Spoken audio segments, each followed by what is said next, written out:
Kaya lang nung ikaw ay nag-vlog, ito yung title ng vlog mo sa akin eh. Huwag maniniwala sa pakulo at panliling lang ni Marcoleta. Ano ang panliling lang ko, attorney? Public figure ako, pero kailangan malaman ko sapagkat dito lang may malis ka na eh. Una, hindi mo ako kilala, ikaw hindi rin kita kilala. Pero dito lang sa title na title pa lang, huwag maniniwala sa pakulo at panlilin lang ni Marcoleta. Attorney, kahit kailan wala akong nilinlang na mamamayan ng Pilipinas. Wala kang karapatan na akusahan mo ako ng ganito. Kung ang pinag-uusapan ay gusto mo lang ma-informahan ang mga nagpa-follow sa iyo kung sino-sinong maraming nagpa-follow. Pwede mo ba sagutin ito muna? Ano yung panlilin lang na sinasabi mo rito?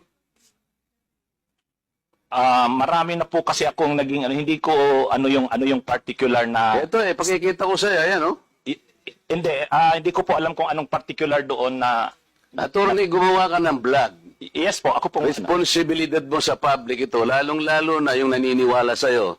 Hindi ako maniwala kung paano mo silang napaniwala. Pero itong sinabi mong ito, may pakulo ako at panlilin lang.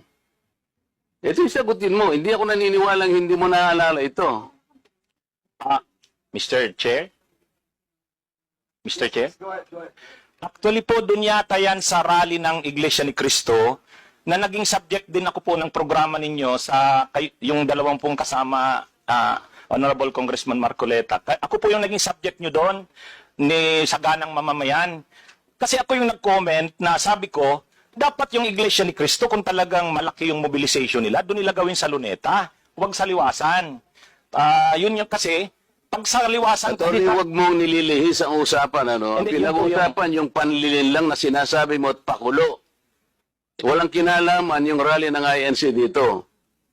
Doon ko po kita, Honorable Congressman Anong Marcoleta. panlilin lang ang ginawa ko doon sa rally?